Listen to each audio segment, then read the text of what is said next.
Hello friends, welcome to my channel. तो आज हम बात करने वाले हैं सीटेट प्रीवियस ईयर के पेपर को लेके। तो किसी भी परीक्षा के लिए प्रीवियस ईयर के पेपर बहुत ही महत्वपूर्ण होते हैं। तो यहाँ हम जिन प्रश्नों की बात कर रहे हैं वो है बाल विकास और शिक्षा शास्त्र से जुड़े हुए महत्वपूर्ण प्रश्नोत्तर।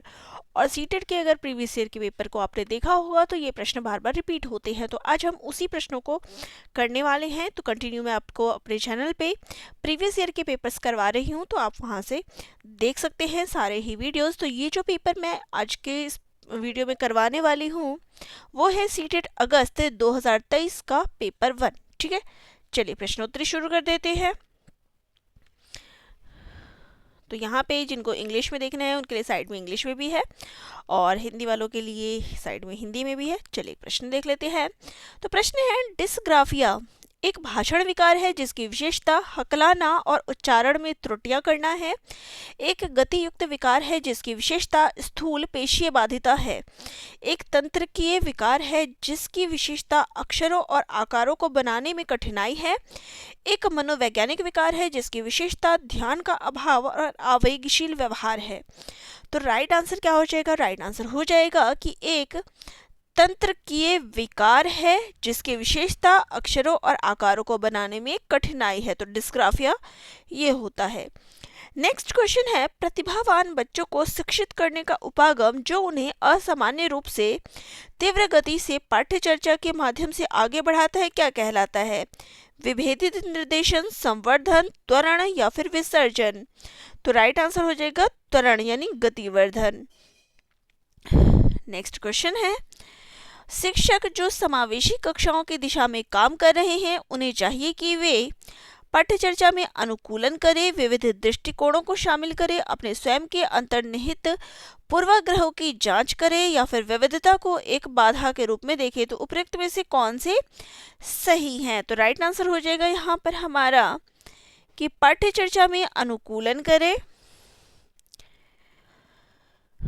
फिर उसके बाद देखिए अपने स्वयं के अंतर्निहित पूर्वाग्रहों की जांच करना और विविधता को एक बाधा के रूप में देखें। तो ये 3 सही हो जाएगा, ये नहीं होगा। राइट आंसर हमारा हो जाएगा ऑप्शन नंबर 2।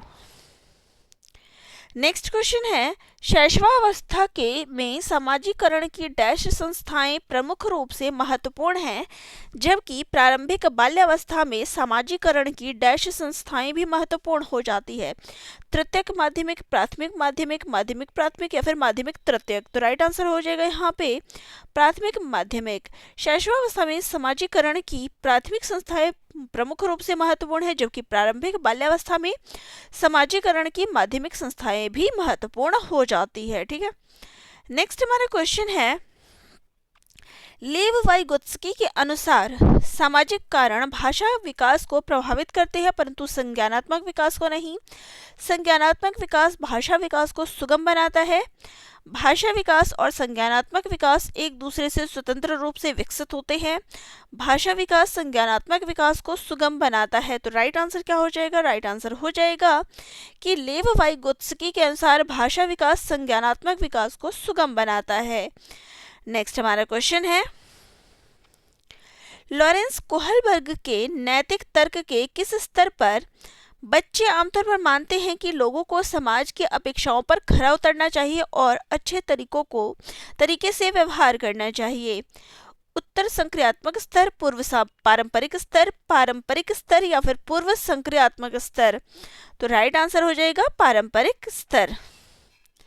नेक्स्ट क्वेश्चन आपका अभिकथन और कारण से संबंधित है। तो अभिकथन है, शिक्षकों और साथियों जैसे अधिक जानकार अन्य लोगों के साथ बातचीत शिक्षार्थियों को उनकी समझ और कौशल विकसित करने में मदद करने के लिए आवश्यक समर्थन और मार्गदर्शन प्रदान करती है। कारण है, सामाजिक संपर्क सीखने और विकास का एक प्रमुख घटक है। तो राइट आंसर क्या हो जाएगा कि अभिकथन और कारण दोनों ही सही है और जो आर यानी कारण है, रीजन है, वो एक ही सही व्याख्या करता है। ठीक है, नेक्स्ट क्वेश्चन है, अधिगम के लिए आकलन का मुख्य लक्ष्य क्या है? उन विद्यार्थियों की पहचान करना जिन्हें धीमे सीखने वालों के रूप में वर्गीकृत किया जा सकता है, विद्यार्थी के प्रदर्शन का मूल्यांकन करना और ग्रेड देना, विद्यार्थियों को प्रतिपुष्टि प्रदान करना जिसका उपयोग उनके अधिगम में सुधार के लिए किया जा सकता है, विद्यार्थी के प्रदर्शन की तुलना एक मानक या तय पैमाने से करना। तो राइट आंसर हो जाएगा यहाँ पर हमारा कि अधिगम के लिए आकलन का मुख्य लक्ष्य क्या है कि विद्यार्थियों को प्रतिपुष्टि प्रदान करना जिसका उपयोग उनके अधिगम में सुधार के लिए किया जा सकता है। नेक्स्ट क्वेश्चन है, किस आयु में बच्चे शब्दों के खेल में शामिल हो सकते हैं और ऐसे चुटकुलों और पहेलियों को पसंद कर सकते हैं जिनमें शब्दों का खेल शामिल हो? 12 वर्ष, 1 वर्ष, 3 वर्ष या फिर 7 वर्ष। तो राइट आंसर हो जाएगा 7 वर्ष। नेक्स्ट है, कैरल गिनिगन ने कुहलबर्ग के नैतिक विकास के सिद्धांत की आलोचना की है। सामाजिक संज्ञानात्मक दृष्टिकोण से, नारीवादी दृष्टिकोण से, आनुवंशिक कारकों को पर्याप्त महत्व न देने पर, केस अध्ययन को अनुसंधान पद्धति के रूप में उपयोग करने के लिए। तो राइट आंसर हो जाएगा नारीवादी दृष्टिकोण से। नेक्स्ट है, जीन पियाजे के अनुसार पूर्व संक्रियात्मक चिंतन की मुख्य विशेषताओं में से एक डैश है जो किसी स्थिति के एक पहलू पर ध्यान केंद्रित करने और दूसरे उपेक्षा करने की प्रवृत्ति को संदर्भित करता है। कारण परिणाम का विश्लेषण, केंद्रीयन या फिर विकेंद्रीयन या फिर पारगमन। तो राइट आंसर हो जाएगा यहाँ पे केंद्रीयन। नेक्स्ट क्वेश्चन है, प्रारंभिक बाल्यावस्था में वृद्धि डैश और सोच डैश है जबकि मध्य बाल्यावस्था में वृद्धि डैश और सोच डैश है। धीमी, कुछ हद तक आत्मकेंद्रित, स्थिर है, तार्किक, या फिर स्थिर है, कुछ हद तक आत्मकेंद्रित, धीमी, तार्किक, स्थिर है, तार्किक, धीमी, आत्मकेंद्रित, धीमी, तार्किक, स्थिर है, आत्मकेंद्रित। तो राइट आंसर हो जाएगा यहाँ पे हमारा स्थिर है, कुछ हद तक आत्मकेंद्रित, धीमी, तार्किक। यानी देखिए, प्रारंभिक बाल्यावस्था में वृद्धि स्थिर है और सोच कुछ हद तक आत्मकेंद्रित है, जबकि मध्य बाल्यावस्था में वृद्धि धीमी है और सोच क्या है, तार्किक है। ठीक है। नेक्स्ट है, निम्नलिखित में से कौन सा स्थूल गतिक कौशल है? बुनाई, तैरना, एक कागज पर वृत्त को रूपरेखा के अनुसार काटना या फिर एक कागज पर बड़े आयत को रूपरेखा के अनुसार काटना। तो राइट आंसर हो जाएगा यहाँ पे हमारा तैरना। नेक्स्ट है, भौतिक वृद्धि और विकास विकास के डैश और डैश सिद्धांतों का पालन करते हैं। एकीकरण यानी सरल से जटिल, विभेदीकरण जटिल से सरल, शीर्षगामी यानी अवरोही, समीपस्थ यानी आंतरिक से बाहरी, समीपस्थ यानी अवरोही या फिर शीर्षगामी आंतरिक से बाहरी, या फिर विभेदीकरण सरल से जटिल, एकीकरण जटिल से सरल। तो राइट आंसर हो जाएगा यहाँ पे हमारा शीर्षगामी, अवरोही, समीपस्थ, आंतरिक से बाहरी। यानी कि भौतिक वृद्धि और विकास विकास के शीर्षगामी और समीपस्थ सिद्धांतों का पालन करते हैं। नेक्स्ट क्वेश्चन है, हावर्ड गार्डनर के अनुसार एक दर्शन शास्त्री के पास डैश प्रकार की बुद्धि और मूर्तिकार के पास डैश प्रकार की बुद्धि की मात्रा अधिक होती है। भाषिक, अंतर्वैयक्तिक, दिक्स्थान, अंतःवैयक्तिक, दिक्स्थान, अंतःवैयक्तिक, भाषिक। तो राइट आंसर हो जाएगा हमारे यहाँ पर अंतःवैयक्तिक और दिव्यस्थान। तो एक दर्शन शास्त्री के पास अंतःवैयक्तिक प्रकार की बुद्धि और मूर्तिकार के पास दिक्स्थान प्रकार की बुद्धि की मात्रा अधिक होती है। नेक्स्ट हमारा क्वेश्चन है, आत्मक अधिगम किस पर बल देता है? बच्चों के अधिगम पर, शिक्षक के नियंत्रण पर, सीखने में पुनर्बलन की भूमिका पर, आलोचनात्मक प्रतिबिंबन के महत्व पर, एक प्रक्रिया के बजाय अधिगम को एक उत्पाद के रूप में देखने पर। तो राइट आंसर हो जाएगा हमारे यहाँ पर, तो ये बल देता है आलोचनात्मक प्रतिबिंबन के महत्व पर। नेक्स्ट है, बच्चों में समस्या समाधान कौशल को बढ़ावा देने के लिए निम्नलिखित में से कौन सा प्रभावी तरीका है? स्वतंत्र चिंतन को हतोत्साहित करना और घोषणात्मक ज्ञान पर आत्मकेंद्रित करना, कठिन समस्याओं से बचने के लिए उन्हें प्रोत्साहित करना, उन्हें समस्याओं का तैयार समाधान उपलब्ध कराना, उन्हें बुद्धि मंथन करने और सहज अनुमान लगाने के अवसर देना। तो राइट आंसर हो जाएगा यहाँ पर कि उन्हें बुद्धि मंथन करने और सहज अनुमान लगाने के अवसर देना। नेक्स्ट क्वेश्चन यहाँ पर आपका अभिकथन और कारण से संबंधित है। तो अभिकथन है, शिक्षकों को सार्थक वातावरण बनाना चाहिए जिसमें सभी बच्चों की सक्रिय भागीदारता और संलग्नता हो। कारण है, सभी बच्चे आंतरिक रूप से सीखने के लिए प्रेरित होते हैं और सीखने में सक्षम होते हैं। तो राइट आंसर क्या हो जाएगा कि जो अभिकथन और कारण है दोनों ही सही है और आर जो है वो एक ही सही व्याख्या करता है।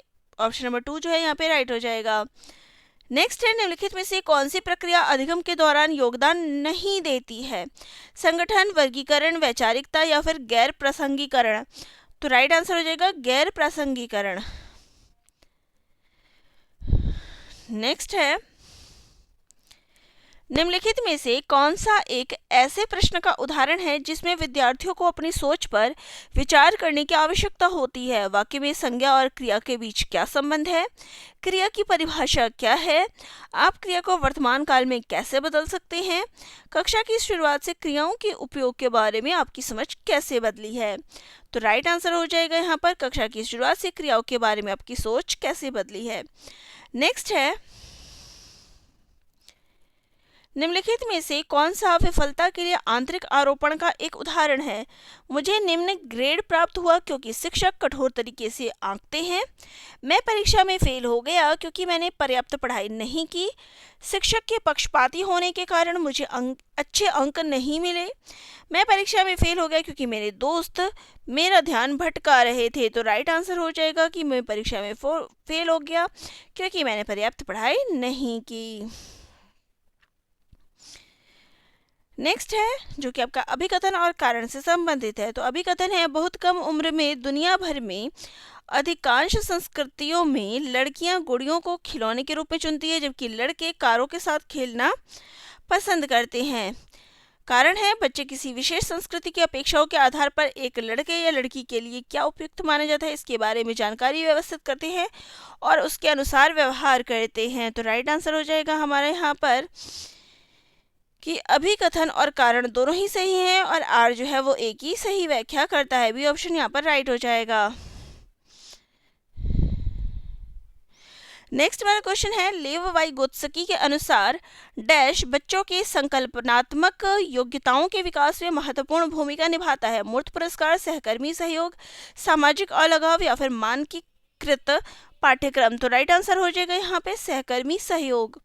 नेक्स्ट है, लेव वाइगोत्स्की के अनुसार आंतरिक वाक बच्चों के लिए काल्पनिक दोस्त के साथ संप्रेषण करने का एक तरीका है, संज्ञानात्मक अपरिपक्वता का प्रतीक है, विकासात्मक देरी का संकेत है, बच्चों के लिए अपनी सोच को नियंत्रित करने का एक तरीका है। तो राइट आंसर हो जाएगा यहाँ पर हमारा कि आंतरिक वाक जो है बच्चों के लिए अपनी सोच को नियंत्रित करने का एक तरीका है।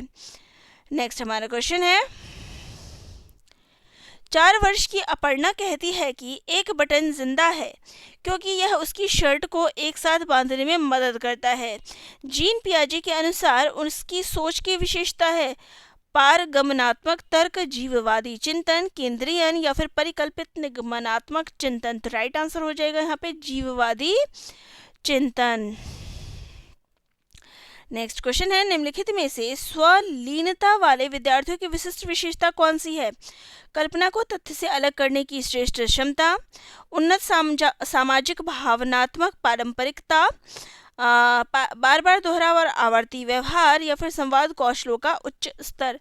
तो राइट आंसर हो जाएगा बार बार दोहराव और आवर्ती व्यवहार। नेक्स्ट क्वेश्चन आपका अभिकथन और कारण से संबंधित है।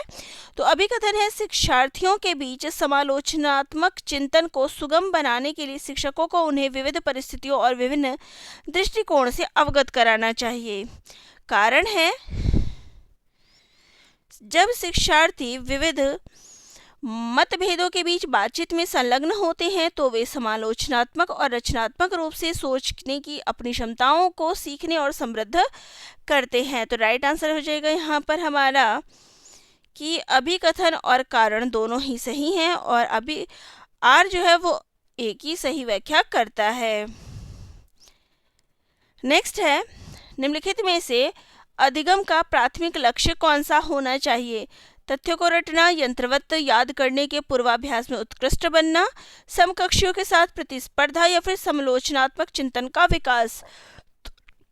तो राइट आंसर हो जाएगा समालोचनात्मक चिंतन का विकास। नेक्स्ट है, बच्चे सबसे प्रभावी ढंग से तब सीखते हैं यदि कोई अवधारणा सामान्य से विशिष्ट की ओर बढ़ती है, अमूर्त से मूर्त की ओर बढ़ती है, जटिल से सरल की ओर बढ़ती है, या फिर तर्क संगत से अनुभवजन्य की ओर बढ़ती है। तो राइट आंसर हो जाएगा यहाँ पर हमारा सामान्य से विशिष्ट की ओर बढ़ती है। नेक्स्ट है, विद्यार्थियों की सीखने की शैलियों में विविधता को महत्व दिया जाना चाहिए और मानव विविधता के प्रतिबिंब के रूप में देखा जाना चाहिए।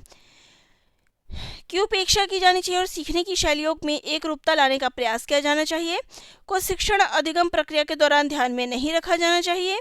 को शिक्षण अधिगम प्रक्रिया में बाधा और अवरोध के रूप में देखा जाना चाहिए।